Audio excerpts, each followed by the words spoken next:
Selepas ASI eksklusif di usia 6 bulan, banyak orang tua bingung tentang makanan pendamping ASI. Kira-kira apa yang mesti saya beri ya? Bersama dengan saya, Dr. Tan Xio Tien, kita akan bahas seputar makanan pendamping ASI.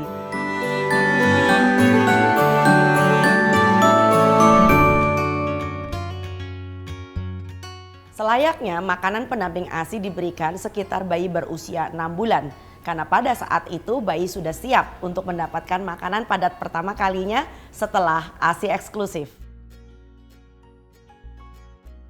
Makanan pendamping ASI itu tidak sulit-sulit banget karena bisa saja berasal dari menu keluarga. Selama tidak terlalu asin, tidak terlalu manis, dan tidak terlalu berlemak. Bayi harus belajar menyukai makanannya dengan cara yang sangat menyenangkan. Dalam pemberian makanan pendamping ASI kita harus memperhatikan 3 pilar. Pilar yang pertama adalah tentang makanannya, yang kedua adalah tentang anaknya, dan yang ketiga adalah cara pemberian makannya. Tentang makanan, tentu makanan pertama seorang anak itu harus disesuaikan dengan tekstur, komposisi, frekuensi pemberian, jumlah per kali makan, sampai dengan masalah kebersihan. Dan yang kedua tentang anaknya. Keberhasilan memberikan makan anak itu tergantung dari apakah anaknya sudah siap makan. Jangan memberikan makan saat anak sedang ngantuk atau sedang gelisah atau sedang tumbuh gigi. Dia biasanya akan menemukan kesulitan makan. Begitu pula anak yang sedang sakit. Dan yang ketiga adalah bicara tentang cara pemberian makan. Banyak orang tua itu ketakutan kalau anaknya tidak mau makan. Akhirnya seringkali terjadi pemaksaan. Hal ini akan berakibat kepada trauma MPASI. Dan selanjutnya juga orang tua tidak boleh memaksakan sesuai dengan jadwal yang begitu ketat.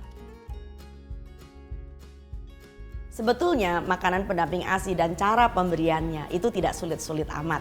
Yang pertama, anak harus siap. Siap itu artinya umurnya sesuai, yaitu 6 bulan. Dan lalu kemudian anaknya juga siap makan. Tidak dalam keadaan ngantuk, tidak dalam keadaan marah, belum BAB. Itu biasanya membuat anak tidak suka makan. Begitu pula ketika anak sedang tumbuh gigi, atau sedang sariawan, atau sedang punya jamur mulut. Dalam kondisi sakit atau tidak menguntungkan, maka seorang anak dengan serta-merta akan menolak makan. Biasanya dia melepeh atau mengemukakan yang namanya gerakan tutup mulut. Orang tua tidak usah panik, yang paling penting justru memahami anak dan membuat tetap proses makan menjadi menyenangkan, tidak memaksa. Dan apabila orang tua sudah terbiasa makan lesehan di atas lantai, di atas tikar, maka anak juga perlu makan sesuai dengan kebiasaan orang tuanya. Pun apabila orang tuanya duduk di meja makan, makan bersama-sama, jadikanlah interaksi selama makan menjadi pengalaman yang sangat menyenangkan bagi seorang anak. Tentu saja ketika anak sudah memperkenalkan diri dengan makanan pendamping ASI, ASI akan tetap harus diteruskan sampai dengan usia 2 tahun atau lebih. Kenapa begitu? Karena ASI tetap mempunyai banyak sekali manfaat ketika anak sudah mulai makan. Walaupun tentu jumlahnya akan berkala, makin kurang dan makin kurang. Jadi ketika 6-8 bulan ASI barangkali masih 70% dari total asupannya. Tapi menjelang sekitar umur 9 bulan sampai dengan 11 bulan kebutuhan ASI paling hanya tinggal 50% dari total asupannya. Dan di usia 1 tahun maka anak hanya membutuhkan ASI kurang lebih sekitar 30%.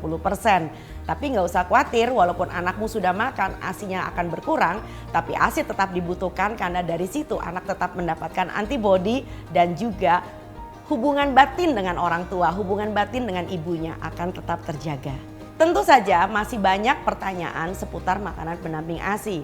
Tidak usah khawatir karena kita akan terus membahas seputar ini bersama dengan saya Dr. Tan Xio Tien.